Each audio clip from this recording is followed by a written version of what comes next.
আজকে হচ্ছে 27শে সেপ্টেম্বর 2024। আমাদের বার কাউন্সিল প্রিলিমিনারি ব্যাচের 15তম ক্লাস এবং দণ্ডবিধির 35 টোটাল হচ্ছে 35তম ক্লাস এবং দণ্ডবিধির হচ্ছে 15তম ক্লাস। আচ্ছা দেখেন, তো তাহলে আজকে আমরা আলোচনা করব ধারা 403 থেকে ধারা 403 থেকে 409 পর্যন্ত। এই যে এই 403 থেকে 409 পর্যন্ত যে অধ্যায়টা, এই অধ্যায়টাকে বলে অপরাধমূলক সম্পত্তি আত্মসাৎকরণ বা criminal miss appropriation of property. অপরাধমূলক সম্পত্তি আত্মসাৎকরণ বা criminal miss appropriation of property. এই অধ্যায়ে অপরাধমূলকভাবে সম্পত্তি আত্মসাৎকরণ বল দিবেন দুই প্রকার। এই অধ্যায়ে দুইটা অপরাধ সম্পর্কে আলোচনা করা হয়েছে।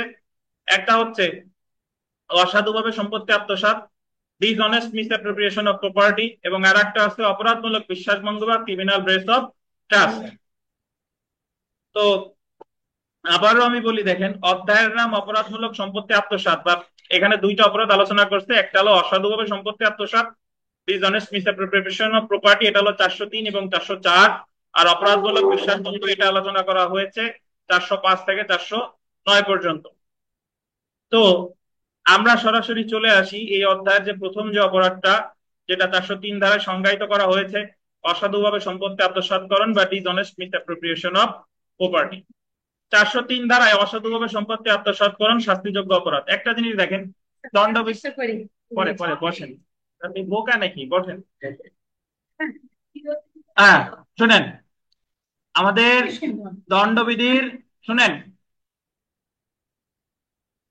দণ্ডবিধির খুব কম অপরাধী আছে যে সংজ্ঞা এবং শাস্তি একই ধারায় আলোচনা করছে। তার মধ্যে একটা হলো এই 403 ধারা। এই অপরাধের সংজ্ঞাও দিছে 403 ধারায়, শাস্তিও বলছে 403 ধারা। এখন বুঝেন, এই অসাধুভাবে সম্পত্তি আত্মসাৎ কি, এটা অলরেডি আমরা চুরি যখন পড়েছিলাম তখন কিন্তু আলোচনা করেছি। তার মৃত ব্যক্তির কাছ থেকে যদি কিছু নেওয়া হয় সেটা কিন্তু চুরি না, সেটা হলো অসাধুভাবে সম্পত্তি আত্মসাৎ। আবার এই অসাধুভাবে সম্পত্তি আত্মসাৎ এটা সম্মতি সহ হতে পারে, সম্মতি ছাড়াও হতে পারে। সম্মতি সহ কিভাবে? আপনি একজনের কাছ থেকে একটা বই ধার নিছেন পড়ার জন্য, জীবনে কোনো সম্মতি সহই তো নিছেন, কিন্তু জীবনে কোনোদিন আর বইটা ফেরত দিন, এটা হলো অসাধুভাবে সম্পত্তি আত্মসাৎ। আবার আপনি একটা রাজপথে মানে পথে একটা বই ফেলে একটা একটা আংটি কোরানো পাইছেন, আংটি পাইছেন, আংটি পাওয়ার পর আপনি আংটিটা নিছেন, এই নেওয়া পর্যন্ত আপনার কোনো অপরাধ হয় নাই। বাট আপনি যখন এই আংটিটার প্রকৃত মালিক কে, একে খুঁজে বের করার চেষ্টা করেন নাই, তখন আপনি কি করেছেন? অপরাধ করেছেন। এটা হলো অসাধুভাবে সম্পত্তি আত্মসাৎ। এখন আমাদের দুই ধরনের প্রশ্ন হয়। একবার এক বিজিএস পরীক্ষায় প্রশ্ন আসছে যে, ধরেন ডিপ জল রাজপথে আংটি পাইছে, আংটি পাইয়ে সে কুড়াই নিছে।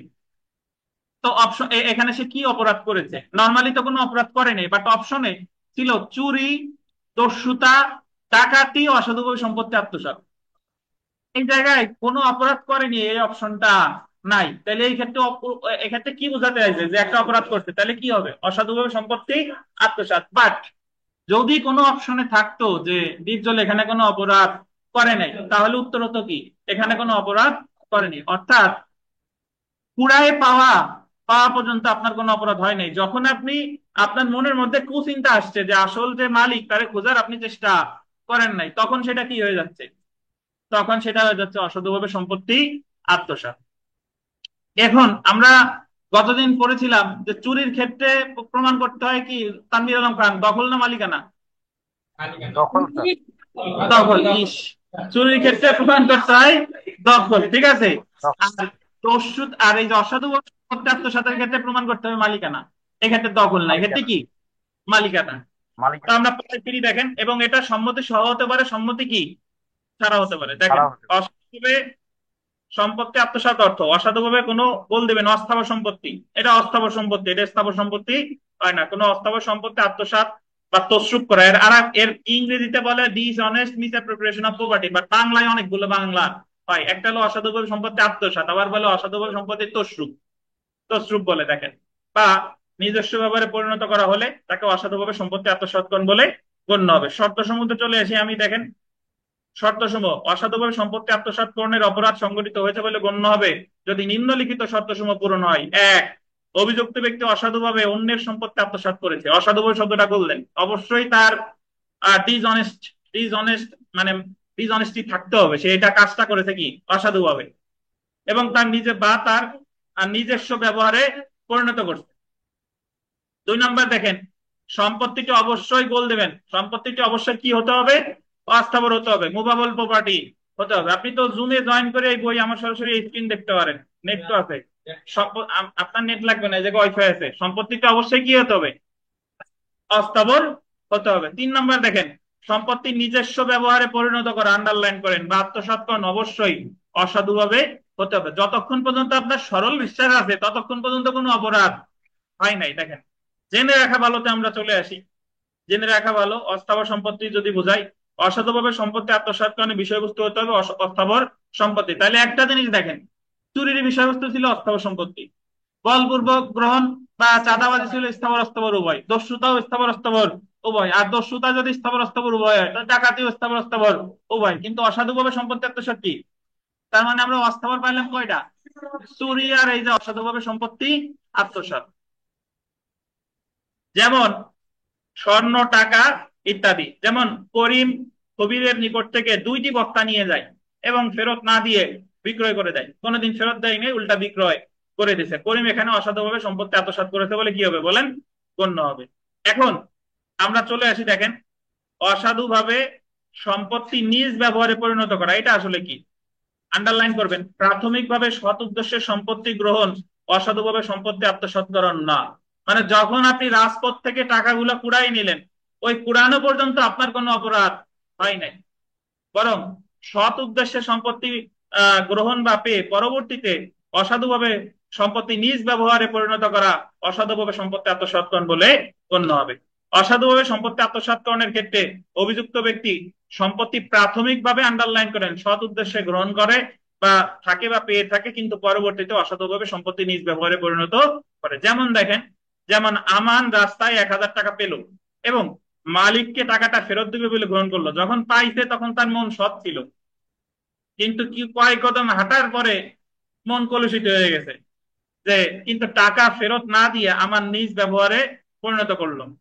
আমান যখন টাকাটা গ্রহণ করেছে তখন পর্যন্ত কোনো অপরাধ করেনি, কিন্তু যখন টাকাটা নিজ ব্যবহারে পরিণত করেছে তখন আমান অসাধুভাবে আত্মসাৎ করেছে বলে কি হবে, গণ্য হবে। অর্থাৎ প্রাথমিকভাবে সম্পত্তি গ্রহণ করলেই যে অসাধুভাবে সম্পত্তি আত্মসাৎকরণ হবে বিষয়টা তা নয়, বরং পরবর্তীতে যদি সম্পত্তিটি অসাধুভাবে নিজ ব্যবহারে পরিণত করা হয় তাহলে সেটা অসাধুভাবে সম্পত্তি আত্মসাৎকরণ বলে কি হবে বলেন, গণ্য হবে। এবার আমরা একটা গুরুত্বপূর্ণ পয়েন্ট যেটা, সেটা দেখেন, সাময়িক সময়ের জন্য অসতর্কভাবে সম্পত্তি আত্মসাৎকরণ, টেম্পোরারি মিসঅ্যাপ্রোপ্রিয়েশন। আপনি রাস্তায় একটা আংটি পাইছেন বা একটা সোনার হার পাইছেন, ভাবলেন যে হার কে মালিক পরে খুঁজে দিবানি, আগে কয়দিন আমি হারটা গলায় নিয়ে নিই। বা মোটর সাইকেল পাইছেন, আগে কয় কিছুদিন মোটর সাইকেল চালাই। বা একটা গাভী পাইছেন, বাড়িতে নিয়ে গেছেন, আগে কিছুদিন দুধ দোহাইয়ে নিজে খাই, তারপরে আসল মালিককে খুঁজবানি। পরে আপনি যদি আসল মালিককে খুঁজেনও, বাট এই যে যে সময়টা আপনি ইচ্ছাকৃত ভাবে তারে মানে ব্যবহার করলেন, এটাও অসাধুভাবে সম্পত্তি আত্মসাৎকরণ বলে কি হবে বলেন, গণ্য হবে। দেখেন, অসাধুভাবে সম্পত্তি আত্মসাৎকরণ সাময়িক সময়ের জন্য, স্থায়ী সময়ের জন্য হতে পারে। অভিযুক্ত ব্যক্তি সাময়িক বা স্থায়ী যেরূপ সময়ের জন্য সম্পত্তি আত্মসাৎকরণ বা নিজ ব্যবহারে পরিণত করুক না কেন, তাও অসাধুভাবে সম্পত্তি আত্মসাৎকরণ বলে গণ্য হবে। যদি এমন হয় যে অভিযুক্ত ব্যক্তি সাময়িক সময়ের জন্য সম্পত্তি নিজ ব্যবহারে পরিণত করেছে এবং পরবর্তীতে সম্পত্তির মালিককে ফিরিয়ে ফেরত দিয়ে দিয়েছে, সেই ক্ষেত্রেও অভিযুক্ত ব্যক্তি সম্পত্তি আত্মসাৎ করেছে বলে কি হবে, গণ্য হবে। এখানে একটা জিনিস দেখেন, যদি এরকম হয় সে একটা গাভী পেয়েছে কিন্তু গাভীর মালিককে খুঁজতেছে, পাচ্ছে না, তো এই খোঁজার আগ পর্যন্ত যদি সে গাভীর দিয়ে কোনো গাভীর দুধ দহন করে বা অন্যান্য সার পাইলে তারা যদি হাল চাষ করে, এটা কোনো কি হয় নাই, অপরাধ হয় নাই। বাট এই সময়টাই যদি তার আবার মন কি থাকে, অসৎ উদ্দেশ্য থাকে, তাহলে আবার কি হবে, অপরাধ হবে। আচ্ছা, এরপরে আমরা চলে আসি খুঁজে পাওয়া, খুঁজে পাওয়া সম্পত্তির ক্ষেত্রে অসাধুভাবে সম্পত্তি আত্মসাৎকরণ। খুঁজে পাওয়া সম্পত্তির ক্ষেত্রে অসাধুভাবে আত্মসাৎকরণ। দেখেন, যে সম্পত্তি, আন্ডারলাইন করেন, যে সম্পত্তি কোনো ব্যক্তির দখলে নেই, যে সম্পত্তি কোনো ব্যক্তির দখলে নেই এমন সম্পত্তি যদি অভিযুক্ত ব্যক্তি খুঁজে পায় এবং কোনো প্রকার অসাধু অভিপ্রায় ছাড়া উক্ত সম্পত্তি গ্রহণ করে, তাহলে সে কোনো অপরাধ করেনি। কিন্তু যখন অভিযুক্ত ব্যক্তি উক্ত সম্পত্তির মালিককে জানতে পারে এবং মালিককে খুঁজে বের করার চেষ্টা না করে, পরবর্তীতে উক্ত সম্পত্তি অভিযুক্ত ব্যক্তি নিজ ব্যবহারে পরিণত করে, তখন অভিযুক্ত ব্যক্তি অসাধুভাবে সম্পত্তি আত্মসাৎ করেছে বলে কি হবে বলেন, গণ্য হবে। আপনি যদি এই ছাদে, আমরা যে পড়তে আসছেন, এই ছাদে যদি কোনো জিনিস পান, সেটা যদি নিয়ে যান, এটা কি অসাধুভাবে আত্মসাৎ হবে কিনা বলেন? কেন অসাধুভাবে আত্মসাৎ হবে কেন? নিয়ে গেলে হবে না, কিন্তু নিয়ে যাওয়ার পরে আমার মালিক বসতে। ধরেন ছাদে, ছাদে যদি থাকে কোনো জিনিস থাকলে তো সেটা তো আমাদেরই, তো সেটা যদি আপনি নিয়ে যান তাহলে তো কি হবে, চুরি হবে বলে কি হবে, গণ্য হবে। কিন্তু আপনি যদি কোনো রাস্তায় যদি পান তাহলে সেক্ষেত্রে কি হবে, অসাধুভাবে সম্পত্তি আত্মসাৎ। আচ্ছা, পরিত্যক্ত সম্পত্তি বা মালিকবিহীন সম্পত্তি অসাধুভাবে আত্মসাৎ হতে পারে না। যে সম্পত্তির কোনো মালিক নাই সেই সম্পত্তি কি হবে না, অসাধুভাবে আত্মসাৎ হবে না। এখন আপনি যদি মালিকই না থাকে তাহলে মামলাটা করবে কে? কারণ আমরা জানি অসাধুভাবে সম্পত্তি আত্মসাতের ক্ষেত্রে কি প্রমাণ করতে হবে, দখল না, কি প্রমাণ করতে হবে, মালিকানা। দেখেন, সম্পূর্ণরূপে পরিত্যক্ত সম্পত্তি বা যে সম্পত্তির কোনো মালিক থাকে না, সেই সম্পত্তির ক্ষেত্রে অসাধুভাবে সম্পত্তি আত্মসাৎকরণ হতে পারে না। যে সম্পত্তির কোনো মালিক নাই সেটা অসাধুভাবে আত্মসাৎ হতে পারে না। কোন ব্যক্তিকে অসাধুভাবে সম্পত্তি আত্মসাৎ করানোর জন্য দণ্ডিত করতে হলে উক্ত সম্পত্তির কোনো না কোনো মালিক থাকতে হবে। এই ক্ষেত্রে অভিযুক্ত ব্যক্তি সম্পত্তির মালিককে জানে কি জানে না তা গুরুত্বপূর্ণ না, বরং অভিযুক্ত ব্যক্তি এই পরের থেকে আর পড়ার দরকার নাই, আপাতত এটুকু মনে রাখেন যে যে সম্পত্তির মালিক নাই সেই সম্পত্তি কি করা যায় না, অসাধুভাবে আত্মসাৎ করা যায় না। আচ্ছা, পরের পয়েন্টটা গুরুত্বপূর্ণ, দেখেন, মৃত ব্যক্তির সম্পত্তি অসাধুভাবে আত্মসাৎ। মৃত ব্যক্তির সম্পত্তি, মৃত ব্যক্তির দখলি সম্পত্তি অসাধুভাবে নিজ ব্যবহারে পরিণত করা হলে তা অসাধুভাবে সম্পত্তি আত্মসাৎকরণ বলে গণ্য হবে। তাহলে এখন আমরা একটু দেখব চুরি এবং অসাধুভাবে সম্পত্তি আত্মসাৎকরণের মধ্যে পার্থক্য আসলে কি। আরিফ সাহেব, চুরির সম্পত্তির বিষয়বস্তু কি, চুরির বিষয়বস্তু কি বলেন, স্থাবর না অস্থাবর? একবারে অস্ত। আর অসাধুভাবে সম্পত্তি আত্মসাতের বিষয়বস্তু কি, ওটাও অস্ত। অস্থাবর। তাহলে এর পার্থক্য হইলো না। চুরির ক্ষেত্রে কি সম্মতি থাকে, সম্মতি থাকে না। অসাধুভাবে আত্মসাতের ক্ষেত্রে সম্মতি থাকতেও পারে, নাও পারে, নাকি? চুরির ক্ষেত্রে প্রমাণ করতে হয় কি, দখল। দখল। আর অসাধুভাবে আত্মসাতের ক্ষেত্রে প্রমাণ করতে হবে কি, মালিকানা। বুঝতে পারছেন? আর মৃত ব্যক্তির দখল থেকে নিলে কিছু কি হয় না, চুরি হয় না। কিন্তু মৃত ব্যক্তির দখল থেকে নিলে কি হয়, অসাধুভাবে সম্পত্তি আত্মসাৎ। এগুলো আছে মেইনলি পার্থক্য, এগুলার পার্থক্য আপনারা এমনি পড়ে নিন। আমরা বিগত বছরের প্রশ্নে চলে আসি। দেখেন, আরিফ অজ্ঞাত মালিকের একটি সোনার আংটি পায়, মালিককে খুঁজে বের করার চেষ্টা না করেই আরিফ তা বিক্রি করে। আরিফ কোন অপরাধে দোষী হবে, তা কি বলেন তো, অসাধুভাবে আত্মসাৎ। বলেন তো, যদি এরকম প্রশ্নটা যদি এরকম হতো যে আরিফ ক্ষুধার যন্ত্রণা সহ্য করতে না পারে সেটা সেটা বিক্রি করে, তাহলে অপরাধ হতো কিনা, তাহলেও অপরাধ হতো। বুঝতে পারছেন? কারণ সে আর একজনের সম্পত্তি খুঁজে বের করার চেষ্টা না করাই সেটা কি, একটা কি, বিক্রি করলেই সেটা অপরাধ। আচ্ছা, আমরা আগে এর একটু সাদায় চলে আসি। সাদাটা দেখেন, এই এখানে আছে, সাদাটা আছে পরে অপরাধজনক বিশ্বাসভঙ্গের এই জায়গায় আছে। আগে সাদাটা পড়ে ফেলি, তারপরে অন্যটা দেখবো। দেখেন, 403 ধারায় সংজ্ঞা দিছে, 403 ধারায় অসাধুভাবে সম্পত্তি আত্মসাৎ, ডিসঅনেস্ট মিসঅ্যাপ্রোপ্রিয়েশন অফ প্রপার্টির এর শাস্তিও বলছে কত ধারায়, 403 ধারায়। দেখেন, যে কোনো বর্ণনার কারাবাস যা 2 বছর পর্যন্ত হতে পারে বা অর্থদণ্ড বা উভয়। তাহলে শুধু অসাধুভাবে সম্পত্তি আত্মসাৎ করলে সাজা কত, 2 বছর পর্যন্ত কারাদণ্ড বা অর্থদণ্ড বা উভয়। এবার 404 ধারাটা দেখেন, 404 ধারাটা, কোন মৃত লোকের মৃত্যুকালে তার সম্পত্তি অসাধুভাবে আত্মসাৎ করলে, যদি মৃত ব্যক্তির মৃত্যুকালে সম্পত্তি যদি অসাধুভাবে আত্মসাৎ করা হয় তাহলে যে কোনো বর্ণনা কারাবাস যা কত 3 বছর পর্যন্ত হতে পারে। এটা দেখেন, এবং অর্থদণ্ড, এবং অর্থদণ্ড দেখছেন। এবার পরেরটা দেখেন, যদি মৃত ব্যক্তির চাকর বা ক্লার্ক কর্তৃক, কে কর্তৃক, চাকর বা ক্লার্ক কর্তৃক সম্পত্তি আত্মসাৎ করে, আমরা জানি চাকর ক্লার্ক করলেই সাজার পরিমাণ কি বলেন, বেড়ে যায়। দেখেন, যে কোনো বর্ণনার কারাবাস যা 7 বছর পর্যন্ত হতে পারে। তাহলে একটা জিনিস দেখেন, যে মৃত ব্যক্তির সম্পত্তি যদি নেওয়া হয় সাজা কত, 3 বছর। বাট ওই কাজটাই যদি করে তার চাকর বা ক্লার্ক তাহলে সাজা কত, 7 বছর। আর এমনিতে 403 ধারায় অসাধুভাবে সম্পত্তি আত্মসাতের বিষয়বস্তু মানে শাস্তি কত, শুধু শাস্তি কত, 2 বছর। ধন্যবাদ।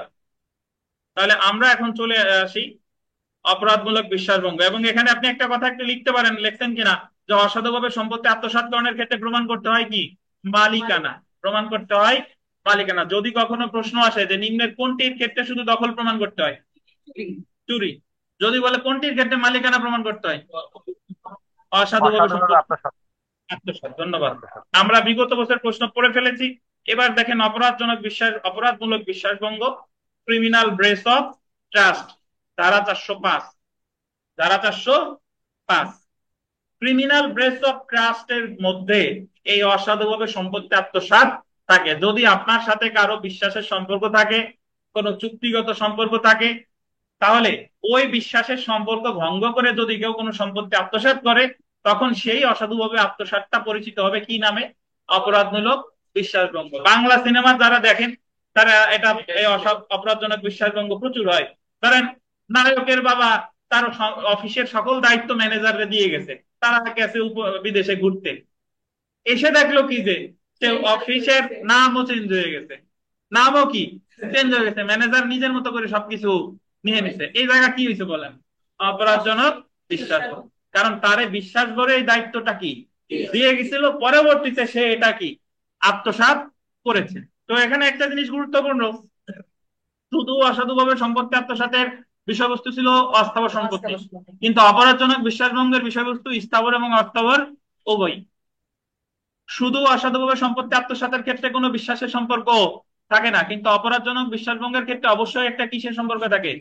বিশ্বাসের সম্পর্ক থাকে। বেগম খালেদা জিয়া সাবেক প্রধানমন্ত্রী, ওনাকে এই অপরাধজনক বিশ্বাসভঙ্গের জন্য 409 ধারায় 5 বছর কারাদণ্ডে প্রদান করেছিল, যে জিয়া অরফানেজ ট্রাস্ট মামলায়। 2 বছর খাটার পরে যে মুক্তি দেওয়ার পরে যে এই সরকার আসার পরে তারা কি করছে? আহ মুখ পাক করে দিছে, সাজা মওকুফ করছে। তো বিধানটা ছিল তার নামে এলিগেশন ছিল যে সে 2 কোটি না কয় কোটি টাকা যেন ওই যে আত্মসাৎ করছে। কারণ জিয়া অরফানেজ ট্রাস্ট ওই দায়িত্বে উনি ছিলেন, উনি ওই সরকারি সম্পত্তি কি করছে? আত্মসাৎ করছে। এটা হলো ওনার বিরুদ্ধে মামলা। যাই হোক, তো আমরা একটু সংজ্ঞাটা পড়ি, দেখেন।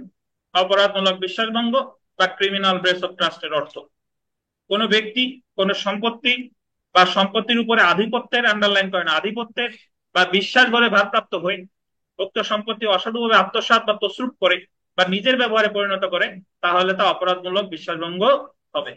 উপাদান বা শর্ততে আমরা চলে আসি। দেখেন, উপাদান বা শর্ত: কোন ব্যক্তিকে অপরাধমূলক বিশ্বাস ভঙ্গের জন্য দায়ী করতে হলে নিম্নলিখিত বিষয়গুলো প্রমাণ করতে হবে। এক, অভিযুক্ত ব্যক্তি মানে যে আসামি বিশ্বাস ভরে বা আধিপত্যে ভারপ্রাপ্ত হয়ে সম্পত্তি পেয়েছিল। পেয়েছিল কিভাবে? বিশ্বাস ভরে। দুই, উক্ত সম্পত্তি সে অসৎভাবে, ডিসঅনেস্টলি আত্মসাৎ করেছে অথবা নিজের ব্যবহারে পরিণত করছে। নিজের ব্যবহার মানে কি? নিজে ব্যবহার করে, আত্মসাৎ বিক্রি করে খাইতে পারে, অথবা ওটা নিজে, ধরেন একটা গাড়ি সে একটা গাড়ি একজনের কাছে দিয়ে গেছিল বিশ্বাস করে যে আমি বিদেশে যাচ্ছি, যতদিন পর্যন্ত আমি না আসি তুমি গাড়িটা তোমার কাছে দিয়ে গেলাম। বাট সে দেখা গেলো গাড়িটা নিজের নামে করে নিছে এবং নিজেই চালাচ্ছে, এটাও আত্মসাৎ। আচ্ছা, ব্যবহার করেছে বা কি করেছে দেখেন, হস্তান্তর করেছে, তার বাইরে দিতে পারে যে তুই এখন এটা ব্যবহার কর। তাহলে যাই করুক না কেন এটা কি হিসেবে গণ্য হবে? অসাধুভাবে সম্পত্তি আত্মসাৎ তো হলো, আর এটা হলো অপরাধজনক বিশ্বাসভঙ্গ। কিভাবে এই ট্রাস্ট থেকে তাকে অব্যাহতি দেওয়া হবে? আইনে নির্দেশিত সেই সংক্রান্ত পদ্ধতি ভঙ্গ করে অথবা ট্রাস্ট থেকে অব্যাহতি সংক্রান্ত কোনো আইনগত চুক্তি ভঙ্গ করে সে এরূপ কাজ করেছে। ট্রাস্ট বুঝেন? ট্রাস্ট হচ্ছে যে যে কোনো একটা সম্পত্তি যখন একটা ট্রাস্ট গঠন করে দিয়ে যায় আর ট্রাস্টে যে দেখাশোনা করে তাকে বলে ট্রাস্টি। ট্রাস্টির যে দায়িত্ব দিয়েছে, ট্রাস্টির দায়িত্ব দিয়েছে যে তুমি এই সকল সম্পত্তি দেখাশোনা করবা, 50% টাকা দাতব্য কাজে ব্যয় করবা আর 50% টাকা অমুক অমুক অমুক রে দিবা। বাট সে, তাকে যে দায়িত্ব দেওয়া হয়েছে সে ধরেন 40% টাকা হচ্ছে ব্যয় করে আর 40% টাকা দেয়, আর বাকি যে 20% থাকে এটা সে নিজে আত্মসাৎ করে। তাহলে এটাও কি হবে বলে? অপরাধমূলক বিশ্বাসভঙ্গ বলে গণ্য হবে। ইচ্ছাকৃতভাবে অন্য ব্যক্তিকে তদ্রুপ করার অনুমতি দান করে, সে নিজে করেছে বা অন্য কাউকে কি করে? অনুমতি দান করে। জেনে রাখা ভালোতে আমরা চলে আসি। দেখেন, জেনে রাখা ভালো, দণ্ডবিধিতে উল্লেখিত অপরাধমূলক বিশ্বাসভঙ্গ আন্ডারলাইন করেন, criminal breach of trust English আইনে আত্মসাৎকরণ বা গোল দেবেন এমবেজেলমেন্ট নামে পরিচিত। আমরা দণ্ডবিধিতে 3টা অপরাধ পড়েছি, যে 3টা অপরাধের 3টা নাম আছে, ইংলিশ আইনে 3টা নাম আছে। সবার প্রথম হচ্ছে গিভিং ফলস এভিডেন্স, মিথ্যা সাক্ষ্য দাণ্ড বলে পারজুরি। তারপরে অপরাধজনক বল প্রয়োগ বা ক্রিমিনাল ফোর্সে বলে ব্যাটারি। তারপরে অপরাধমূলক বিশ্বাসভঙ্গ বা ক্রিমিনাল ব্রেস অফ ট্রাস্টে বলে কি? এমবেজেলমেন্ট। এই 3টা আপনার মনে রাখতে হবে। বানান সহ। ঠিক আছে? আচ্ছা, অপরাধমূলক বিশ্বাসভঙ্গ স্থাবর ও অস্থাবর কি কি সম্পত্তি বলেন? স্থাবর এবং অস্থাবর উভয় সম্পত্তির ক্ষেত্রেই হতে পারে। তাহলে এতক্ষণ পর্যন্ত আমরা যা যা পেলাম, শুধুমাত্র অস্থাবর পাইছি এক জায়গায়, শুধুমাত্র হ্যাঁ, কোথায় বলেন? চুরি আর আত্মসাৎ, সবগুলাতে কি স্থাবর অস্থাবর। ধন্যবাদ। তো এখন আমরা যদি অসাধুভাবে আত্মসাৎ, এই দেখেন, অসাধুভাবে আত্মসাৎ আর বিশ্বাসভঙ্গের মধ্যে পার্থক্য খুঁজি। আপনি যদি যে কোনো অপরাধ, আমরা দণ্ডবিধিতে যা পড়লাম, যদি আপনি নিজে এই অপরাধটা ভালোভাবে বুঝেন, তাহলে একটার সাথে আরেকটার পার্থক্য আপনি নিজেই করতে পারবেন। দেখেন, প্রথমে আমরা পড়লাম যদি ধারাগত পার্থক্য খুঁজি, অসাধুভাবে সম্পত্তি আত্মসাৎ 403, অপরাধজনক বিশ্বাসভঙ্গ কত? 405 সংজ্ঞা দিতে। অসাধুভাবে সম্পত্তি আত্মসাতের বিষয়বস্তু কি? অস্থাবর সম্পত্তি। আর এটার বিষয়বস্তু কি? স্থাবর অস্থাবর উভয়। অসাধুভাবে সম্পত্তি আত্মসাতের ক্ষেত্রে কোনো বিশ্বাসের সম্পর্ক থাকে না, আর এই জায়গা কি বিশ্বাসের সম্পর্ক থাকে বা চুক্তিগত সম্পর্ক থাকে। এই হচ্ছে বেসিক পার্থক্য। আরো পার্থক্য যদি আমি এইভাবে বলি, ওটা বলে ডিসঅনেস্ট মিসঅ্যাপ্রোপ্রিয়েশন অফ প্রপার্টি, এটার বলে ক্রিমিনাল ব্রেস অফ ট্রাস্ট। অসাধুভাবে সত্য সম্পত্তি আত্মসাৎ ইংলিশ আইনে আলাদা কোনো নাম নাই। আর এখানে বিশ্বাসভঙ্গের ক্ষেত্রে ইংলিশ আইনে কি বলে? এমবেজলমেন্ট। এটার শাস্তি এই, এটার শাস্তি ওই। এটা হচ্ছে লঘুতর অপরাধ, 403 হচ্ছে লঘুতর অপরাধ, আর ওটা হচ্ছে কি গুরুতর অপরাধ। এই তো। তারপরে এর একটা উদাহরণ দিয়ে দিলেন, এর একটা উদাহরণ দিয়ে দিলেন, এর উপাদান কত লিখলাম, এর উপাদান এই। এই তো, বুঝতে পারছেন? তাহলে আমি পার্থক্য আর করতেছি না, আমরা সরাসরি সাজাতে চলে আসি। অপরাধজনক বিশ্বাসভঙ্গের সংজ্ঞা দেওয়া হয়েছে 405-এ। ডেফিনেটলি এটার সাজা 405-এ নেই, এটার সাজা আছে 406-এ। দেখেন, অপরাধমূলক বিশ্বাসভঙ্গের শাস্তি punishment for criminal breach of trust, যে কোনো বর্ণনার কারাবাস, যা কত 3 বছর পর্যন্ত হতে পারে, বা অর্থদণ্ড বা উভয়।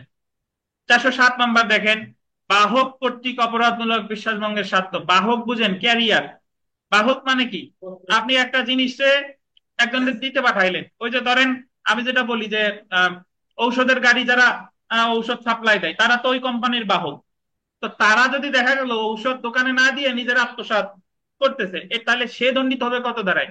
এই 407 দ্বারায়। দেখেন, বাহক কর্তৃক অপরাধমূলক বিশ্বাসভঙ্গের শাস্তি দেখেন, যে কোনো বর্ণনার কারাবাস, যা কত 7 বছর পর্যন্ত হতে পারে। তাহলে একটা জিনিস দেখেন, আপনি দণ্ডবিধিতে যেখানেই কোনো বিশ্বাসের জায়গা আছে, কোনো আপনজন যদি কাজটা করে, তাহলে সাজার পরিমাণ বেশি। এক্সচেঞ্জার করলে যে পরিমাণ সাজা, আপনজন করলে সাজার পরিমাণ কি বেশি। আচ্ছা, ধন্যবাদ। আমরা 408-এ চলে আসি। দেখেন, কেরানি বা চাকর কর্তৃক অপরাধমূলক বিশ্বাসভঙ্গ। কেরানি বা চাকর, কেরানি বা চাকর চুরি করলে সাজা কততে ছিল মনে আছে? 381। সাজা কত? 7 বছর। আর কেরানি বা চাকর যদি বিশ্বাস ভঙ্গ করে, এটার সাজাও কত? 7 বছর। এই যে দেখেন, যে কোনো গণনার কারাবাস, যা 7 বছর পর্যন্ত হতে পারে এবং অর্থদণ্ড সহ। তাহলে কেরানি চাকর হইলেই, চুরি করলেও 7, বিশ্বাস ভঙ্গ করলেও কি 7। 409 ধারাটা দেখেন, বিবিআই সরকারি কর্মচারী, ব্যাংকার, বাণিজ্যিক প্রতিনিধি বা এজেন্ট কর্তৃক অপরাধমূলক বিশ্বাসভঙ্গ। কে কে? সরকারি কর্মচারী, ব্যাংকার, বাণিজ্যিক প্রতিনিধি, বা কে কর্তৃক বলেন? এজেন্ট কর্তৃক অপরাধমূলক বিশ্বাসভঙ্গ। এটা সাদা বেশি। দেখেন, যাবজ্জীবন কারাবাস বা যে কোনো বর্ণনার কারাবাস, যা কত 10 বছর পর্যন্ত হতে পারে এবং অর্থদণ্ড সহ। এর 409 নিচে লেখেন দুদক। দুদক ছাড়া 409 ধারার মামলা করতে পারে না। 409 ধারার মামলাটা করতে হবে দুর্নীতি দমন কমিশন কর্তৃক। আমি আপনি কারো বিরুদ্ধে 409 ধারা মামলা করা যাবে না, করতে পারবো না। দুদক আর কি কি মামলা করতো মনে আছে? 161 থেকে 171, 161 থেকে 171। পরিবারের লোক বিশ্বাসভঙ্গ করলে কত হবে? জি, পরিবারের লোক যদি বিশ্বাসভঙ্গ করে সেটা কি হবে? পরিবারের লোকজন বিশ্বাসভঙ্গ মানে কি? কি কিরকম বিশ্বাসভঙ্গ করছে? অপরাধ জন্য তো আলাদা জি? আইন নাই। আচ্ছা দেখেন, জেনে রাখা, টাকা লাগে। আমরা জেনে রাখা ভালোতে আসি। দেখেন, হ্যাঁ, না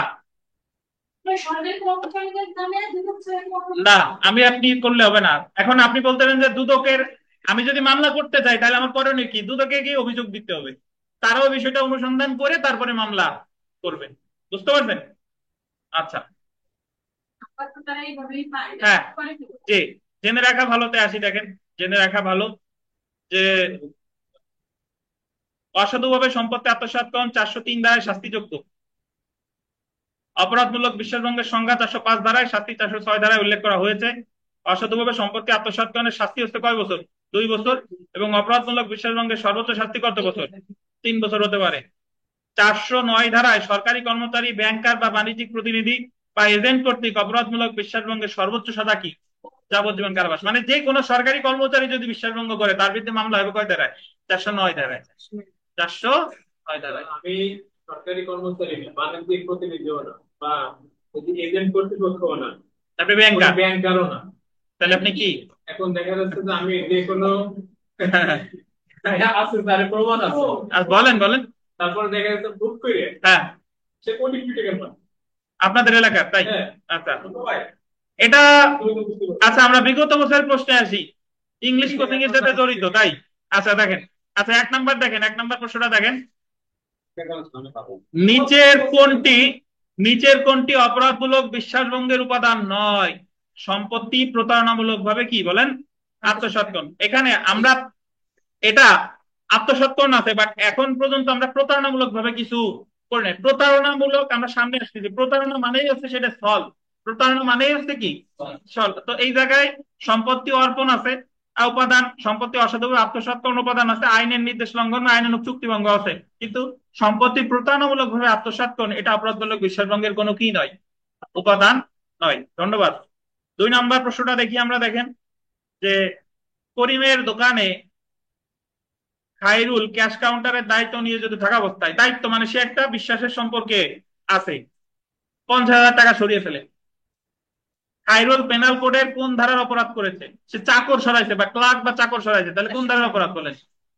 408। 407 হলো বাহক, 409 হলো সরকারি, 420 হলো চিটিং, আর 408 হচ্ছে কি? চাকর বা ক্লার্ক কর্তৃক যদি সে কোনো বিশ্বাসভঙ্গ করে তাহলে সে দণ্ডিত হবে কত ধারায়? 408 ধারায়। ধন্যবাদ। 3 নাম্বার প্রশ্নটা দেখেন।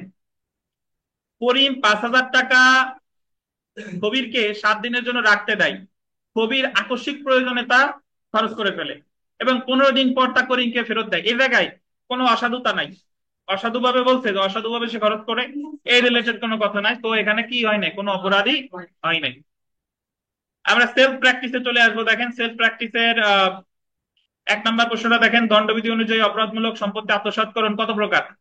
বলছে এই অধ্যায় ক্রিমিনাল মিসঅ্যাপ্রোপ্রিয়েশন অফ প্রপার্টি। যদি বলে, কাহিনী শুনেন, এটা মনে রাখবেন, যদি বলে ডিসঅনেস্ট মিসঅ্যাপ্রোপ্রিয়েশন অফ প্রপার্টি তাইলে বিষয়বস্তু কিন্তু অস্থাবর। যদি বলে ক্রিমিনাল মিসঅ্যাপ্রোপ্রিয়েশন অফ প্রপার্টি তার মানে তো স্থাবর অস্থাবর উভয়। বাংলা অপরাধমূলক সম্পত্তি আত্মসাৎ। অধ্যায়টার নাম অপরাধমূলক সম্পত্তি আত্মসাৎ। আর এই অধ্যায় 2টা অপরাধ আলোচনা করছে, একটা হলো অসাধুভাবে সম্পত্তি আত্মসাৎ, আর একটা হচ্ছে অপরাধজনক বিশ্বাসভঙ্গ। বাঙালি ইংরেজি বোঝেন, বাংলা বোঝেন না। হ্যাঁ দেখেন 2 নাম্বার দেখেন। অসাধুভাবে সম্পত্তি আত্মসাৎ, ডিসঅনেস্ট মিসঅ্যাপ্রোপ্রিয়েশন অফ প্রপার্টি এর বিষয়বস্তু হতে পারে কি বলেন? অস্থাবর। আর এখানে দাদা আছে, এগুলো মোটামুটি পারবেন। যেটা আমরা দেখব 9 নাম্বার প্রশ্নটা দেখি। 9 নাম্বার প্রশ্নটা যে জামানের মালিকানাধীন একটি অলিখিত পৃষ্ঠাঙ্কনকারী সরকারি প্রভিজরি নোট আরিফ দেখতে পায়। নোটটির মালিক জামান জেনে নোটটি ভবিষ্যৎ কোন সময়ের জন্য জামানের নিকট ফেরত দেওয়ার অভিপ্রায়, আরিফ সাহেব জানে যে এই নোটটার মালিক হচ্ছে, প্রমিজরি নোটের মালিক হচ্ছে জামান, কিন্তু ফেরত দেবে ভবিষ্যতে, কিছুদিন উনি ব্যবহার আগে করতে চায়। অভিপ্রায় কোন মহাজনের নিকট ঋণের জামানত হিসেবে আরিফ নোটটি বন্ধক রাখে। মানে আরিফ সীমিত সময়ের জন্য এই জায়গা কি করতে, ব্যবহার করতে। আরিফ দণ্ডবিধির অধীন নিম্নলিখিত কোন অপরাধটি করেছে? অসাধুভাবে অর্থ আত্মসাৎ। 10 নাম্বার প্রশ্নটা দেখেন। কোন ব্যক্তিকে অসাধুভাবে সম্পত্তি আত্মসাৎকরণের জন্য দণ্ড দেওয়া যাবে না যদি সম্পত্তিটি পরিত্যক্ত হয়, সম্পত্তিটির কোনো মালিক না থাকে, সম্পত্তিটি স্থাবর সম্পত্তি হয়। সবগুলো কোনটা বলেন? সবগুলাই। তারপরে 13 নাম্বার প্রশ্নটা দেখেন। যে 13 নম্বরে বলছে যে করিম রাজপথের উপর একটি টাকা দেখতে পায়। সে জানে না যে ওই টাকার মালিককে। করিম টাকাটি গ্রহণ করে। এই পর্যন্ত তার কোনো কি হয় নাই, অপরাধ হয় নাই। বাট অপশনে যদি আবার কোনো অপরাধ করেনি এই অপশনটা না থাকে, যদি থাকে অসাধুভাবে সম্পত্তি আত্মসাৎ, তাহলে উত্তর হবে কি? অসাধুভাবে সম্পত্তি আত্মসাৎ। 14 নম্বর প্রশ্নটা দেখেন, করিম একটি আংটি দেখতে পায় কিন্তু জানে না সেটার মালিককে। করিম সেটার মালিককে আবিষ্কার না করে আংটিটি বিক্রয় করে। করিমের অপরাধ কি? অসাধুভাবে সম্পত্তি আত্মসাৎ। তারপরে দেখেন 15 নম্বর প্রশ্নটা, পলাশ রাস্তায় একটি পত্র দেখতে পায়, সেটার মধ্যে একটি ব্যাংক নোট ছিল। পত্রটির নির্দেশ ও বিষয়বস্তু থেকে সে নোটটির মালিককে চিনতে পারত, কিন্তু সে তা করেনি। পলাশ দণ্ডবিধির কত ধারায় বললেন, সংজ্ঞায়িত শব্দটা বললেন, কত ধারায় সংজ্ঞায়িত অপরাধ করছে? সংজ্ঞা দিছে কত ধারায়? অসাধুভাবে আত্মসাতের 403 ধারায়। যদি এখানে সবসময় একটা জিনিস মনে রাখবেন, যদি বলে কত ধারায় সংজ্ঞায়িত, তাহলে ওই অপরাধটা সংজ্ঞা যে ধারায় দিছে সেই ধারায়। যদি বলে কত ধারার অপরাধ করছে, তাহলে সাজা যে ধারায় দিছে সেই ধারায়। পরেরটা দেখেন 16 নম্বর, বাহক পলাশ স্থল ও জলপথে মামুনের সম্পত্তি বহন করার দায়িত্বপ্রাপ্ত হয়। পলাশ উক্ত সম্পত্তি অসাধুভাবে আত্মসাৎ করে, এই ক্ষেত্রে পলাশের অপরাধ কি বলেন? অপরাধমূলক বিশ্বাসভঙ্গ। দায়িত্বপ্রাপ্ত হয়, তারপরে সে আত্মসাৎ করছে, তার মানে কি? বিশ্বাসভঙ্গ। বাহক করলে 400 কত ধারা? 7 ধারা। 17 নম্বরটা দেখেন, পলাশ একজন গুদাম রক্ষক। মামুন ভ্রমণে যাওয়ার সময় এই শর্তে তার আসবাবপত্র পলাশের নিকট গচ্ছিত রাখে যে গুদাম রক্ষা বাবদ চুক্তিকৃত অর্থ প্রদান করা হলে সে সেটা প্রত্যাবর্তন করে। বললো যে ভাই, তোমার এই জিনিসগুলো আমি রাখে যাচ্ছি আসবাবপত্র, আমি এসে টাকা দিলে আমার আসবাবপত্র গুলা কি দিও, ফেরত দিও। পলাশ অসাধুভাবে উক্ত মালসমূহ বিক্রয় করে দেয়। পলাশের অপরাধ কি বলেন? অপরাধমূলক বিশ্বাসভঙ্গ। তো এই জায়গায় মোটামুটি অন্যান্য যা আছে এগুলা আপনারা সব পারবেন। 20 নম্বর প্রশ্নটা একটা দারুণ প্রশ্ন, এটা একটু দেখেন। 20 নম্বর প্রশ্নটা, গহনা তৈরি করার জন্য আরিফকে কিছু পরিমাণ স্বর্ণ দেওয়া হয়েছিল। সে অসাধুভাবে উক্ত স্বর্ণের সাথে সিলভার মিশিয়ে গহনা তৈরি করে। তারে দিছিল স্বর্ণ, সে স্বর্ণ কিছু রাইখে ওটার সাথে কি মিশাইছে? সিলভার মিশিয়েছে। আরিফ নিম্নলিখিত কোন অপরাধ করেছে বলে? অপরাধমূলক বিশ্বাস। তো এই হচ্ছে মোটামুটি আমাদের অপরাধমূলক বিশ্বাসভঙ্গের অপরাধ। মোটামুটি এগুলো পড়ে ফেলবেন। আমাদের নামাজের বিরতি, নামাজ শেষে আবার শুরু হবে। চোরাই মাল দিয়ে আমরা শুরু করব।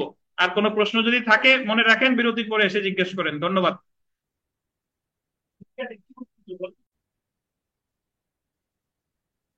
আচ্ছা, আমরা পড়া শুরু করব। দেখেন, এখন আমরা দেখব চোরাই মাল কাকে বলে। স্টোলেন প্রপার্টি ধারা 410 থেকে 411। অ্যাকচুয়ালি অধ্যায়টা 410 থেকে 414 লেখেন। 410 থেকে 414 চোরাই মাল যে অধ্যায়টা, এটা আলোচনা করা হয়েছে 410 থেকে 414 পর্যন্ত। শুধু চুরি করলেই যে চোরাই মাল হয় বিষয়টা তা না।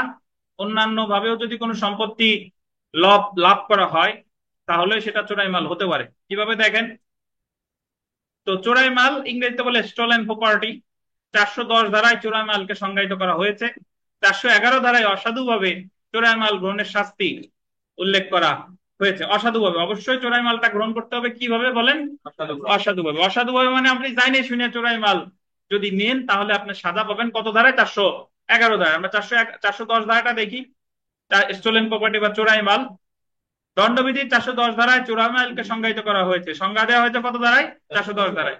410 ধারা অনুযায়ী নিম্নলিখিত বলতেন 5টি উপায় কোনো সম্পত্তির দখল, হস্তান্তর বা গ্রহণ করা হলে উক্ত সম্পত্তি চোরাই মাল বলে গণ্য হবে। তাহলে পরীক্ষায় প্রশ্ন আসবে যে চোরাই মাল কয়টি উপায় গ্রহণ করা হয়, মানে কয়টি উপায় কোনো সম্পত্তি গ্রহণ করলে সেটাকে চোরাই মাল বলে? 5টি উপায়। কি কি দেখেন? চুরি, বলপূর্বক গ্রহণ বা চাঁদাবাজি এক্সটর্শন, দস্যুতা বা ছিনতাই রবারি, অপরাধমূলক আত্মসাৎ ক্রিমিনাল মিসঅ্যাপ্রোপ্রিয়েশন, অপরাধমূলক বিশ্বাসভঙ্গ ক্রিমিনাল ব্রেস অফ ট্রাস্ট। তাহলে মাঝখানে বাদ করতে কোনটা? ডাকাতি। ডাকাতি। তাহলে আপনি যদি চুরি করে যা লাভ করতেন চোরাই মাল, চাঁদাবাজি করে যা লাভ করতেন চোরাই মাল, দস্যুতা করে যা লাভ করতেন চোরাই মাল, তারপরে আত্মসাৎ করে যা লাভ করতেন চোরাই মাল, আবার বিশ্বাসভঙ্গ করেও যা লাভ করতেন সেটাও কি?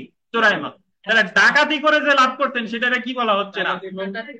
সেটারে চোরাই মাল বলা হচ্ছে না। আচ্ছা, জেনে রাখা ভালো। আমরা জেনে রাখা ভালোতে চলে আসি। দেখেন, প্রতারণা বা ডাকাতির মাধ্যমে অর্জিত সম্পত্তি চোরাই মাল বলে গণ্য হবে না। তাহলে পরীক্ষায় প্রশ্ন আসবে যে নিম্নের কোন ধরনের অপরাধের মাধ্যমে সম্পত্তি গ্রহণ করলে সেটা চোরাই মাল বলে গণ্য হবে না? কি কি? প্রতারণা অথবা কি? ডাকাতি। যদি চোরাই মাল দখলের অধিকারী ব্যক্তির নিকট চলে আসে, মানে যার সম্পত্তি, যার মোবাইল হারাইছিল তার কাছে ওই মোবাইল চলে আসে, তাহলে উক্ত সম্পত্তি আর চোরাই মাল বলে গণ্য হবে না। যার মোবাইল হারাইছিল সেই মোবাইল তার কাছেই আবার ফিরে আসছে, তখন সেটার আর কি বলা যাবে না? চোরাই মাল বলা যাবে না। এখন আমরা চলে আসি অসাধুভাবে চোরাই মাল গ্রহণ করা, ডিসঅনেস্টলি রিসিভিং স্টোলেন প্রপার্টি। চোরাই মাল জানার পরেও, এটা বলতেন, জানার পরেও যদি কোনো ব্যক্তি চোরাই মাল অসাধুভাবে গ্রহণ করে বা দখলে রাখে, তখন উক্ত ব্যক্তি যে কোনো বর্ণনার কারাবাস যা 3 বছর পর্যন্ত হতে পারে বা অর্থদণ্ড, বা জানার পরেও যদি কেউ চোরাই মাল দখলে রাখে তাহলে সে দণ্ডিত হবে কত ধারায়? আপনি জানেন, ধরেন একজন ব্যক্তি জানে যে এই আইফোনটা চুরি করা আইফোন, তারপরে সে আইফোনটা ক্রয় করেছে, তাহলে সে দণ্ডিত হবে কত ধারায়? 411 ধারায়। এখন আপনার মনে প্রশ্ন আসতে পারে যে তাহলে যা ডাকাতি করলো এটা কেন চোরাই মাল বলে গণ্য হলো না কেন, বা এই ডাকাতির মাল যদি কেউ নেয় তাহলে কি শাস্তির বিধান নাই? আছে। আগে আমরা 411টা দেখি, দেখেন 411তে বলছে অসাধুভাবে চোরাই মাল গ্রহণ যে কোনো বর্ণনার কারাবাস যা কত? 3 বছর পর্যন্ত, 3 বছর পর্যন্ত হতে পারে বা অর্থদণ্ড বা কি উভয়। তাহলে সর্বোচ্চ সাজা কত ভাই? 3 বছর। আপনি 411-র পরে আমরা একটু 414-তে চলে আসি, দেখেন 414, চোরাই মাল গোল দেবেন, লুকিয়ে রাখতে সাহায্য করা, লুকিয়ে রাখতে। 411-তে ছিল গ্রহণ, আর এটা হচ্ছে কি লুকিয়ে রাখতে সাহায্য করলে সাজা একই। যে কোনো বর্ণনা কারাবাস যা 3 বছর পর্যন্ত হতে পারে এবং অর্থদণ্ড, এবং হয় না এবং টাকাটেন, বা অর্থদণ্ড বা উভয়, বা অর্থদণ্ড বা উভয়। এবং বাংলায় অধিকাংশ জায়গায় ভুল লেখা, বলছে অর্থদণ্ড সহ বা উভয়। সহ লেখলে আর উভয় লেখা লাগে না, অর্থদণ্ড সহটুক কেটে দেবেন, বা অর্থদণ্ড বা উভয়। তাহলে আপনি এইভাবে মনে রাখবেন যে 411-তে চোরাই মাল গ্রহণের সাজা কত? 3 বছর। আর 414-তে চোরাই মাল লুকিয়ে রাখার সাজা কত? 3 বছর। আচ্ছা, এবার আমরা চলে আসি, দেখেন 413টা দেখি। 413-তে বলছে অভ্যাসগত ভাবে চোরাই মালের কারবার করা। যারা রেগুলার দেখা গেলো অটো চুরি করে, অটোর ব্যাটারি ক্রয় বিক্রয়ের সাথে জড়িত, বা মোবাইল যারা চুরি করে, ওই মোবাইল স্ট্যান্ড প্লাজার একটা দোকান, রেগুলার ওই মোবাইল কিনে। চোরাই মাল একবার দুইবার যদি কেউ কিনে তার সাজা 411-তে, বা যদি সে এই কাজটা কি অভ্যাসগত ভাবে করে, যে তার ব্যবসায়ী হচ্ছে এই কাজ করা, তাহলে কিন্তু মামলা হবে কত ধারায়? 413 ধারায়। দেখেন, যাবজ্জীবন কারাদণ্ড বা 10 বছর পর্যন্ত যে কোনো বর্ণনার কারাদণ্ড এবং অর্থদণ্ড। আমি আবারও বলি, দেখেন আমাদের যাবজ্জীবন কারাদণ্ড যখন যখন যেখানে আছে, তারপর যদি কারাদণ্ড আছে থাকলেই কত? 10 বছর হয়। এবার যদি এরকম হয় যে ডাকাতিতে তো চোরাই, ডাকাতি করে যে জিনিস লাভ করছে ওটা তো চোরাই মাল বলে স্বীকৃতি দেয় নাই, তাহলে ডাকাতি করে যা লাভ করছে তাই যদি কেউ কিনে, ডাকাতি করে 10 ভরি স্বর্ণ আনছে, কোন গোপালগঞ্জের ধরেন কোন স্বর্ণের দোকান ওই 10 ভরি জানাই যে এটা ডাকাতি করে আনছে, তারপরও সে ওই স্বর্ণ কি কিনছে, তাহলে তার দণ্ড হবে, দেখেন এই 412 ধারায়, ডাকাতি সংগঠনের সময় চুরিকৃত সম্পত্তি অসাধুভাবে গ্রহণের শাস্তি। মানে ডাকাতি সংগঠনের সময় লব্ধ মাল বললে ভালো হতো, চুরিকৃত না দিয়ে, যে ডাকাতি সংগঠন করে যদি কোনো মালামাল লাভ করে, তাহলে সেই ক্ষেত্রে তার সাজা হবে 412-তে, দেখেন যাবজ্জীবন কারাদণ্ড বা 10 বছর পর্যন্ত সশ্রম কারাদণ্ড এবং অর্থদণ্ড। মানে একদল ডাকাত 10 ভরি স্বর্ণ নিয়ে আসছে, এখন স্বর্ণকার জানে যে তারা ডাকাতি করে আসছে, তারপরেও 10 ভরি স্বর্ণ তারা ক্রয় করছে, জেনে শুনে ক্রয় করছে, তাদের বিরুদ্ধে মামলা 411-তে হবে না, তাদের বিরুদ্ধে মামলা হবে কত ধারায়? 412 ধারায়। হ্যাঁ, ডাকাতি করে আনলে 412। হ্যাঁ, দেখেন যাবজ্জীবন কারাদণ্ড বা এই জায়গায় দেখেন 10 বছর কি সশ্রম, 10 বছর পর্যন্ত কারাদণ্ড যা কি হবে সশ্রম, এবং সেই সাথে অর্থদণ্ড। তাহলে আমার এই জায়গা আপনি 4টে সাজাই মনে রাখবো। আমি প্রথমে মনে রাখবো চোরাই মাল গ্রহণের সাজা 411, 3 বছর। 411-র সাথে মনে রাখবো 414, চোরাই মাল লুকিয়ে রাখা কত? 3 বছর। চোরাই মালের অভ্যাসগত কারবার করা 413, যাবজ্জীবন বা 10 বছর। আর ডাকাতির ফলে যে মালামাল লাভ করছে সেটা যদি কেউ লাভ করে 412। এই জায়গা যাবজ্জীবন বা 10 বছর কি সশ্রম। মিতা বলেন তো, এই 10 বছর সশ্রম আর একটা জায়গায় আছে, কোন জায়গা? এই 10 বছর সশ্রম আর কোথায় আছে? 382 আছে, তারপরে এছাড়া তো সুতার যে কই জায়গা আছে, সব জায়গায় কি সশ্রম। আচ্ছা, তাহলে আমরা সেলফ প্র্যাকটিসে চলে আসি। দেখেন আমাদের এখানে লিখিত পরীক্ষায় প্রশ্ন আসে যে একই ব্যক্তির বিরুদ্ধে চুরি এবং চোরাই মাল গ্রহণের জন্য চার্জ গঠন করে তার সাজা দেওয়া যাবে কিনা। চুরি মানে যে চুরি করছে তার কাছ থেকে ওই মোবাইলটা উদ্ধার করছে, এখন তার বিরুদ্ধে কি 379 এবং 411 ধারায় চার্জ গঠন করে সাজা দেওয়া যাবে? উচ্চ আদালতের নজিরে আছে, দেওয়া যাবে না, কারণ যে চুরি করছে তার কাছেই তো ওই মোবাইল পাবেন, এটাই তো স্বাভাবিক। কিন্তু যে চুরি করছে সেই জিনিসটা যদি আর একজনের কাছ থেকে পান, তাহলে সেটা কি? আর যার কাছ থেকে পাওয়া গেল সে 411, আর যে চুরি করলো সে কত? 379। যে চুরি করছে সে 379, যার কাছে পাওয়া গেছে 311।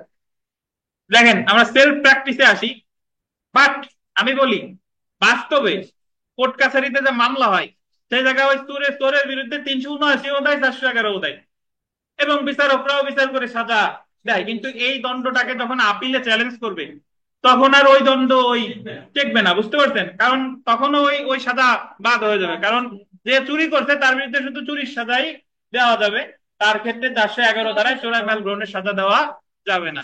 আমরা সেলফ প্র্যাকটিসে চলে আসি। দেখেন 3 নম্বর প্রশ্নটা দেখেন, দণ্ডবিধির 410 ধারায় কত ধরনের সম্পত্তিকে চোরাই মাল হিসেবে উল্লেখ করা হয়েছে? কয় ধরনের? 5 ধরনের। তারপরে 4 নম্বর দেখেন, নিম্নলিখিত কোন সম্পত্তিটি চোরাই মাল?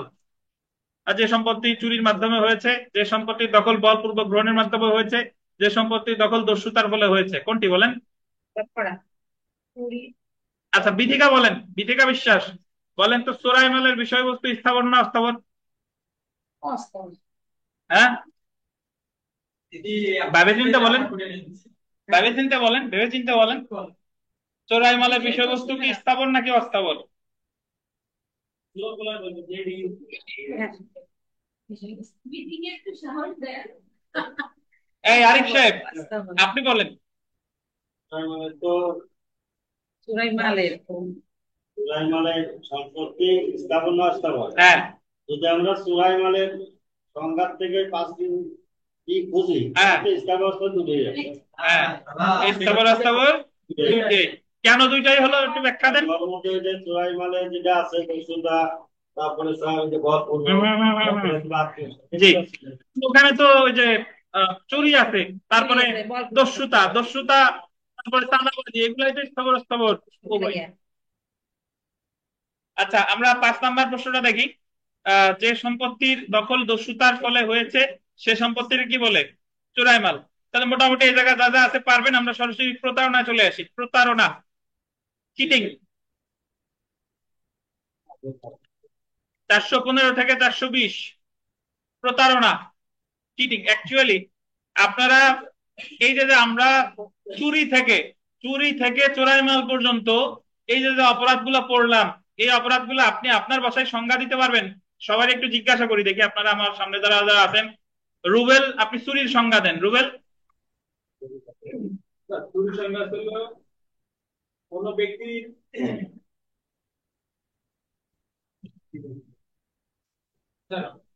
কোনো ব্যক্তির নিকট থেকে, মানে তার সম্পত্তি অসাধুভাবে এবং তার সম্মতি ছাড়া এবং তার দখল থেকে যদি আমি অসাধুভাবে আমার দখলে আনি, সেটা আসলে আপনার স্থানান্তর করলে সেটা বলে কি? চুরি। বিকাশ আপনি বলেন যে বলপূর্বক গ্রহণ কাকে বলে?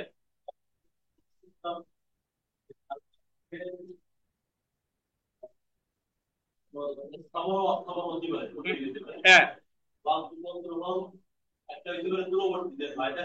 হুম, আর একটা হলো নিকটবর্তী। বলেন,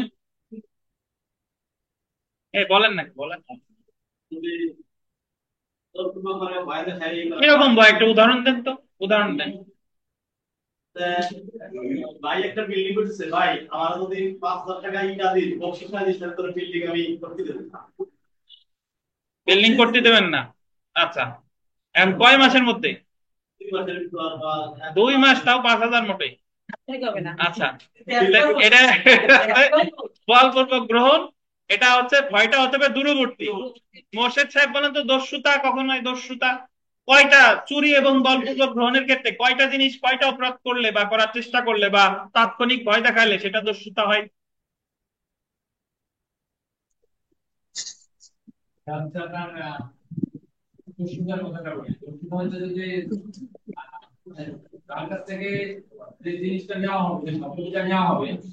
মৃত্যু, বাধা, চুরি বা বলপূর্বক গ্রহণের কালে যদি মৃত্যু, আঘাত বা বেআইনি বাধা সংগঠন করে, সংগঠনের চেষ্টা করে, বা এই তিনটা তাৎক্ষণিক কি ভয় দেখায়, তখন সেই চুরি বা বলপূর্বক গ্রহণ হয়ে যাবে কি? দস্যুতা বা ছিনতাই বা রবারি। দেখি অনলাইনে যারা আছেন তাদের একজন একটু বলেন তো যে অপরাধমূলক বল প্রয়োগ কাকে বলে? অনলাইনে যারা আছেন, অপরাধমূলক বল প্রয়োগ কাকে বলে বলেন তো?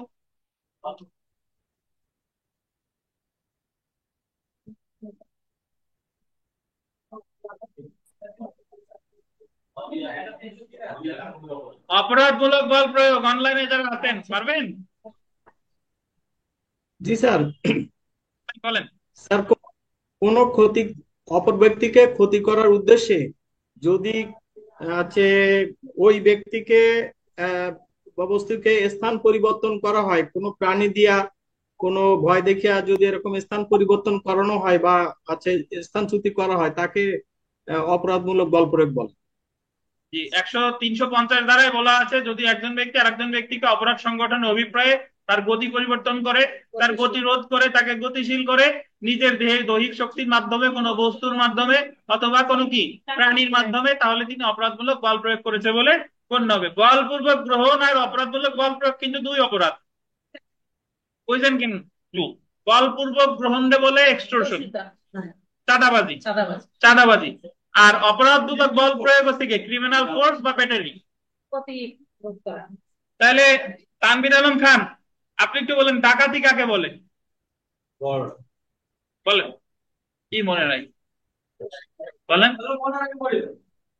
মরার আগে মূল্যিত হবে না বলেন। এই জায়গায় আমরা নর্মালি স্কুল কলেজে কথা বলতে লজ্জা পাই, এই জায়গায় আপনার লজ্জা পাইলে হবে না। বলেন, আচ্ছা। ডাকাতি আর দস্যুতা তো একই, কি পার্থক্য বলেন? ডাকাতি আর দস্যুতা তো একই। হ্যাঁ, শুধু 4 জনের 5 জন বা ততোধিক, আর দস্যুতা পাঁচ বা ততোধিক কোনটা? ডাকাতি।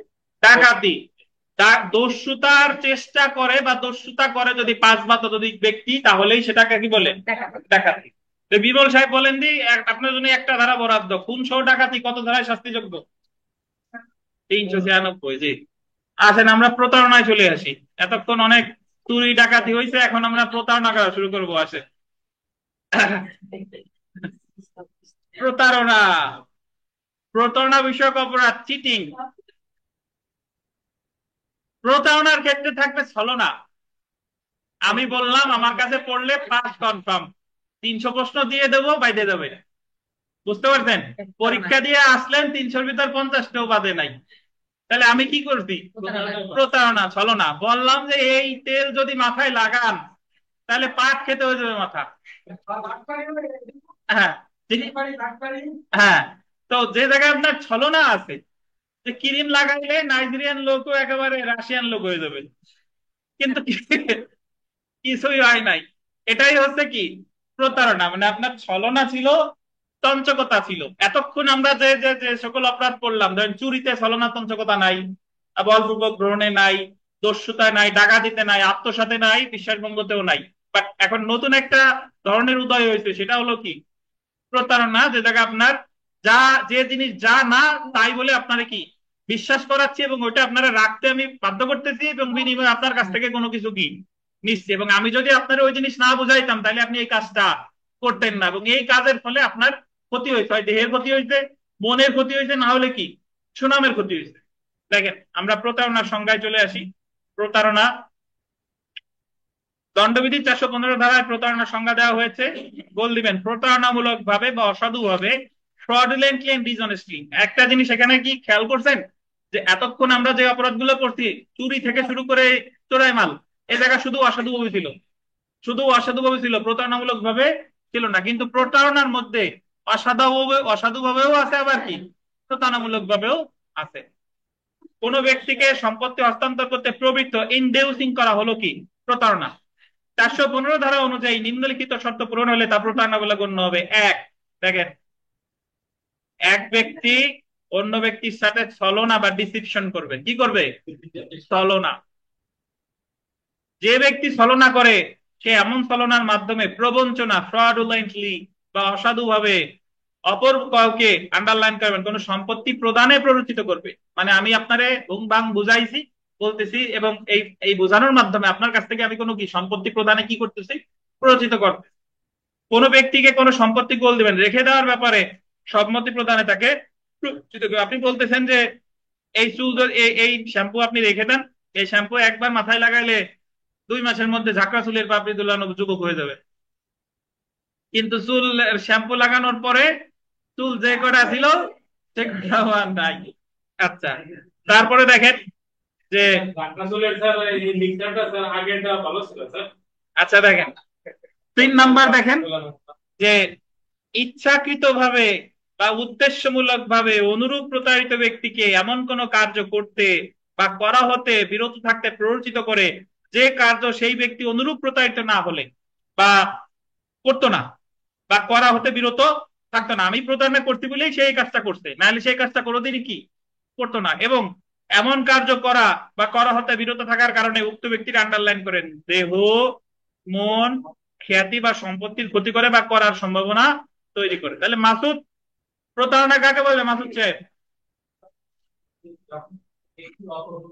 এমন একটা পরামর্শ দিল, একটা মানে প্রতারণামূলক ভাবে যে সিটারি করে যে বলতেছে যে তুমি এই কাজটা করো, এই কাজটা করলে তোমার বিশাল লাভ হবে না, বা এই সম্পত্তিটা রেখে দাও, অথবা এই সম্পত্তিটা বিক্রি করে দাও, এই টাকায় তোমার পরবর্তীতে বিশাল লাভ হবে। এই যে লোভ দেখালো, এই যে যে প্রতারণা করলো, পরবর্তীতে দেখা গেল ওই ব্যক্তি আসলে ক্ষতিগ্রস্ত হয়েছে, প্রকৃত কম উপকারী। মাসুদের সাথে ধরেন রুবেলের দীর্ঘদিনের সম্পর্ক। এখন মাসুদ বলতেছে যে রুবেল তুমি আমারে 10 লাখ টাকা দাও, তোমারে আমি অস্ট্রেলিয়া পাঠাই দিচ্ছি। তো বিশ্বাসের সম্পর্ক, রুবেল তো টাকা দিছে। 10 লাখ টাকা দেওয়ার পর 2 মাস যায়, 3 মাস যায়, 4 মাস যায়, মাসুদ আর বিদেশে আর পাঠায় না। পরে বললো যে তা বিদেশে তো আর পাঠানো মাসুদের এরকম কোনো ক্ষমতাই নাই। তাহলে মাসুদ এই জায়গা কি করছে? 2টা অপরাধ করছে। এক, প্রথমত তো দীর্ঘদিন ধরে তাদের বিশ্বাসের কি ছিল, সম্পর্ক ছিল, বিশ্বাস ভঙ্গ করছে। এবং সেই সাথে কি করছে, যা করার ওনার ক্ষমতা ছিল না সেটার কথা বলছে, ছলনা করে তার কাছ থেকে 10 লাখ টাকা নিছে, মানে কি করতে, প্রতারণা করেছে। তো জেনে রাখা ভালোতে আমরা চলে আসি। দেখেন প্রতারণার ক্ষেত্রে অবশ্যই ছলনা থাকতে হবে। প্রতারণার ক্ষেত্রে কি থাকবে? ছলনা থাকবে। এই হাফিজ বলেন না কেউ বলেন না, হাফিজ বলেন, এই প্রতারণা আমরা তামাদি আইনের কত ধারায় পড়েছি? মিতা বলেন কত ধারায়? তামাদি আইনের কত ধারায়? 18 ধারায়। এবং তামাদি আইনে ওটার চিটিং বলে না, ওটা আলামিন কি বলে?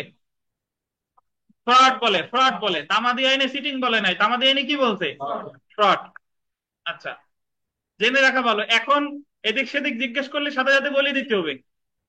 একবার তো আপনারা পড়া শেষ করে আসছি। দেখেন জেনে রাখা ভালো, 415 ধারা অনুযায়ী অসাধুভাবে কোনো তথ্য গোপন করা ছলনা বা প্রবঞ্চনা বলে গণ্য হবে। তারপরে দেখেন বললেন স্থাবর এবং অস্থাবর সকল সম্পত্তি প্রতারণার বিষয়বস্তু হতে পারে। তাহলে প্রতারণার বিষয়বস্তু কি? তাহলে আমরা এখন পর্যন্ত 2টা অপরাধ পাইছি, যে 2টা অপরাধের বিষয়বস্তু শুধু অস্থাবর সম্পত্তি। এক হলো থেফট, আর একটা হলো ডিসঅনেস্ট মিসঅ্যাপ্রোপ্রিয়েশন অফ প্রপার্টি, মানে চুরি আর অসাধুভাবে সম্পত্তি আত্মসাৎ। বলপূর্বক গ্রহণ এবং প্রতারণার মধ্যে পার্থক্য হলো বলপূর্বককারী বল দিবেন ভীতি প্রদর্শনের মাধ্যমে সম্মতি গ্রহণ করে, মানে ওই যে এক্সটর্শন, যেটা চাঁদাবাজির মাধ্যমে তারে কি দেখানো হয়, ভয় দেখানো হয়। আর এই জায়গায় তারে প্রতারণার ক্ষেত্রে কি করে, ছলনা করে সম্মতি আদায় করে, ছলনা করতে। আর ওই জায়গা দেখাইছে ভয়, এই জায়গা করতে কি, ছলনা। আচ্ছা, অপরাধমূলক বিশ্বাসভঙ্গ এবং প্রতারণার মধ্যে পার্থক্য হলো অপরাধমূলক বিশ্বাসভঙ্গের ক্ষেত্রে অপরাধী গোল দিবেন বিশ্বাসভঙ্গ করে অপরাধ করে, অন্যদিকে প্রতারণার ক্ষেত্রে অসাধু অভিপ্রায় সহ ছলনা করে অপরাধ করা হয়। তাহলে প্রতারণার সংজ্ঞা দিল কত ধারায় বলেন? 415। আমরা প্রতারণার আগে সাজা পড়ে আসছি, এই পাশে সাজা আছে দেখেন। 415তে দিচ্ছে সংজ্ঞা, 417তে আলোচনা করছে শাস্তি। দেখেন প্রতারণার শাস্তি, punishment for cheating, punishment for cheating, যে কোনো বর্ণনার কারাবাস যা 1 বছর পর্যন্ত হতে পারে, বা অর্থদণ্ড বা উভয়। তাহলে প্রতারণার সংজ্ঞা কত দাঁড়ায়? 415। আর শাস্তি 417। ধন্যবাদ। এবার আমরা যে জায়গায় ছিলাম ওখানে চলে আসি। দেখেন আমরা বিগত বছরের প্রশ্ন যদি করি, দ্য পেনাল কোড 1860-এর কোন ধারায় প্রতারণার সংজ্ঞা দেওয়া হয়েছে? কত ধারায়? 415 ধারায়। প্রতারণার সংজ্ঞা দণ্ডবিধির কত ধারায় আছে? শুধু সংজ্ঞা থেকেই 2বার প্রশ্ন এসেছে। কত ধারায়? 415 ধারায়। আমরা চলে আসি 416 ধারা, অপরের রূপ ধারণ পূর্বক প্রতারণা বা ছদ্মবেশে প্রবঞ্চনা, চিটিং বাই কি, পার্সনেশন। আপনি যা না তাই নিয়ে পরিচয় দিতেন, তাহলে আপনি কি করেছেন বলে গণ্য হবে? ছদ্মবেশে প্রতারণা করেছে বলে গণ্য হবে। এখন রুবেল গিয়ে যদি কোর্টের কাছে এক দোকান থেকে বলে যে আমি হচ্ছি অমুক, অমুক জায়গার অফিসার, আমার পরিচয় দিয়ে সে তো বলে গেছে তার কাছ থেকে কিছু বাকিতে জিনিসপত্র দিয়ে আসছে, বাট রুবেল তো অ্যাকচুয়ালি ওই অফিসার না, তাহলে রুবেল এখানে কি করেছে বলে গণ্য? প্রথমটা হলো প্রতারণা, আর যেহেতু অপরের রূপ ধারণ পূর্বক করেছে তাই এটা কি? যদি বলেন তো, যদি রুবেলই কথা বলে যে আমি হলো মঙ্গল গ্রহ থেকে আসছি, মঙ্গল গ্রহে আমার বংশধর, আমার এই জিনিস দাও, তোমার অনেক টাকা পয়সার মালিক হয়ে যাবা, এটাও কি ছদ্মবেশের প্রতারণা হবে কিনা বলেন? হবে। কাল্পনিক ব্যক্তির মানে রূপ ধারণ করলেও সেটা কি হবে? ছদ্মবেশে প্রতারণা। আচ্ছা আচ্ছা, যাই হোক, আমরা আজান দিতে তো, আজান নামাজ পড়ে এসে এরপর আবার শুরু হবে। ধন্যবাদ। আজকে ক্লাস টেস্ট আছে। ধারা 416 একটু আলোচনা করেছিলাম, ছদ্মবেশে প্রবঞ্চনা বা চিটিং বাই পার্সনেশন। যদি কোনো ব্যক্তি অপর কোনো ব্যক্তির রূপ ধারণ করে কোনো প্রতারণা করে, এই অপর ব্যক্তিটা যে কোনো ব্যক্তি হতে পারে, সে জীবিত হতে পারে, মৃত হতে পারে, সে আহ কাল্পনিক ব্যক্তিও হতে পারে, তাহলে সে কি করেছে বলে গণ্য হবে? ছদ্মবেশে প্রতারণা করেছে বলে গণ্য হবে। এবং এই ছদ্মবেশে প্রতারণা শাস্তিযোগ্য হচ্ছে আপনার আহ সংজ্ঞা দেওয়া হয়েছে 416 ধারায়, আর শাস্তিযোগ্য হচ্ছে আপনার 419 ধারায়। তো একটু পড়ি দেখেন। কোনো ব্যক্তি অপর কোনো ব্যক্তি বলে আন্ডারলাইন করেন মিথ্যা অভিনয় করে বা জেনে শুনে এক ব্যক্তিকে অপর ব্যক্তি রূপে প্রতিস্থাপিত করে, সে অপরের রূপ ধারণ পূর্বক বা ছদ্মবেশে প্রতারণা করেছে বলে গণ্য হবে। পড়ে গেছে, গণ্য হবে। অপরের রূপ ধারণ পূর্বক প্রতারণা বা ছদ্মবেশে প্রতারণার শাস্তি কয় বছর? বললেন 3 বছর পর্যন্ত কারাদণ্ড বা অর্থদণ্ড বা উভয়। এটা হচ্ছে সংজ্ঞা দেওয়া হয়েছে ছদ্মবেশে প্রতারণা 416 ধারায়, এবং এর শাস্তি আলোচনা করেছে 419 ধারা। শুধু প্রতারণার সংজ্ঞা দেওয়া হয়েছে 415-তে, শাস্তি আলোচনা করছে কততে? 417-তে। জেনে রাখা ভালো। দেখেন, যে ব্যক্তি অপরের রূপ ধারণ করে প্রকৃত, আন্ডারলাইন করেন, প্রকৃত বা কাল্পনিক, মানে রিয়েল আর ইমাজিনারি যা হোক না কেন, উক্ত ব্যক্তি অপর রূপ ধারণ পূর্বক প্রতারণার জন্য কি হবে বলেন? তাই হবে। তাহলে এরকম আমরা একটা সেকশন পড়েছিলাম এর আগে, সরকারি কর্মকর্তার ছদ্মবেশ কত ধারায় বলেন? 170-এ কি আছে আলামিন বলেন? যদি কেউ সরকারি কর্মকর্তার ছদ্মবেশ ধারণ করে তাহলে সে দণ্ডিত হবে কত ধারায় বলেন? আর সে দণ্ডিত হবে 170 ধারায়। কিন্তু অ্যাকচুয়ালি সে কিন্তু অপরাধ করছে 416-তেও করছে, আবার কত 170-এও করছে। তার বিরুদ্ধে 2 ধারায় মামলা করা যাবে কিনা বলেন? অপরাধ করতে একটা বা 2টা ধারায় যদি সংজ্ঞায়িত হয়, গতদিন বলছিলাম চার্জ গঠন করে 2 ধারায় শাস্তি দেওয়া যাবে। কোটা কোনটা? 235-এর কত? 235-এর ফৌজদারি কার্যবিধি 235-এর সাবসেকশন 2 চার্জের ক্ষেত্রে 2 ধারায় তাকে চার্জ গঠন করে সাজা দেওয়া যাবে। তাহলে আমরা বিগত বছরের একটা প্রশ্ন আসছে, দেখেন, এক্স নিজেকে মৃত ওয়াই হিসেবে পরিচয় দিয়ে প্রতারণা করে। কি হিসেবে পরিচয় দিছে? ওয়াই হিসেবে পরিচয় দিয়ে প্রতারণা করে। এক্স এর কৃত অপরাধ হলো কি? ছদ্মবেশে প্রবঞ্চনা। তো আমরা এখানে একটু দেখেন, 417 শাস্তি তো অলরেডি আমরা পড়েছি। 417-তে 1 বছর প্রতারণার শাস্তি। 419-এ অপররূপ ধারণ পূর্বক প্রতারণার ছদ্মবেশে প্রবঞ্চনার শাস্তি কত বছর? 3 বছর। এবার দেখেন 420 ধারা। 420 ধারা হচ্ছে যে সবাই বলে যে 420 বা 420। তো 420 আসলে হচ্ছে প্রতারণা করছে, এবং প্রতারণা করে যদি সে মূল্যবান জামানত সম্পত্তি এগুলো যদি আহ মানে হস্তান্তরে প্ররোচিত করে, মানে আপনি প্রতারণাও করছি আবার তার কাছ থেকে মূল্যবান জামানতও দিছি, তাহলে সেটা আসবে কত ধারায়? 430 ধারায়। 420-এ দেখেন, প্রতারণা বা অসাধুভাবে সম্পত্তি হস্তান্তরে প্ররোচিত করা যে কোনো বর্ণনার কারাবাস যা 7 বছর পর্যন্ত হতে পারে এবং অর্থদণ্ড। ব্র্যাকেটে লেখেন জামিনযোগ্য। সাজা 7 বছর, কিন্তু অপরাধ ভেরিয়েবল। আবার 406 ধারায় সাজা কয় বছর? 3 বছর, কিন্তু ওটা জামিন অযোগ্য, জামিন অযোগ্য।